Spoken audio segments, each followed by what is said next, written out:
భరత్, ప్రణవి వాళ్ళైతే బయట నుంచి వస్తూ ఉంటారు. ఇక భరత్ తలకి కట్టుండడం చూసి అవని అయితే ఏమనుకుంటుందో అనైతే టెన్షన్ పడుతూ ఉంటుంది ప్రణవి. అలా ప్రణవి టెన్షన్ పడుతూ ఉండగా భరత్ తలకి కట్టు ఉంటుంది. భరత్ తలకి కట్టెక్కడ ఏమైందిరా, అసలు ఏంటి తలకి కట్టేంటి అని చెప్పేసి అవని అయితే షాక్ అవుతూ కంగారుగా అడుగుతూ ఉంటుంది. ఇక భరత్ ఏం మాట్లాడకుండా లోపలికి వెళ్ళిపోవడంతో పార్కులో అమ్మ కనిపించింది. ఇలా నాకు అని చెప్తూ ఉంటుంది. ఏమైంది, ఎందుకు అసలు అక్కడికి ఎందుకు వచ్చింది మీ మమ్మీ అని అనేసరికి పార్కులో అమ్మ కనిపించి, నా కూతుర్ని ఎలా తిప్పేసి ఏం చేయాలనుకుంటున్నావురా, నా కూతురుతో తిరిగే అధికారం నీకు ఎక్కడిది అని చెప్పేసి నాన్న మాటలని భరత్ని కొట్టింది అమ్మ, ఆ టైంలో తగిలింది అని చెప్పేసి అయితే అంటూ ఉంటుంది. ఇక అవని అయితే షాక్ అవుతూ ఉంటుంది.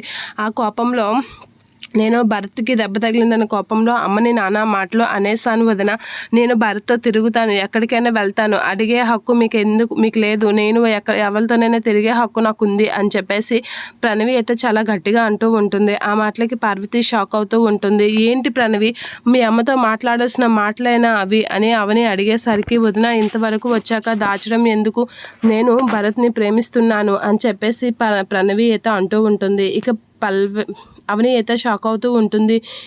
ఏంటి ప్రణవి, నిజమేనా అని అనేసరికి, అవును వదిన, నేను భరత్ని ప్రేమిస్తున్నాను, ఈ విషయం నీకు ఎప్పటి నుంచో చెప్పాలనుకున్నాను, ఇప్పుడు టైం కుదిరింది అనేది అంటూ ఉంటుంది ప్రణవి.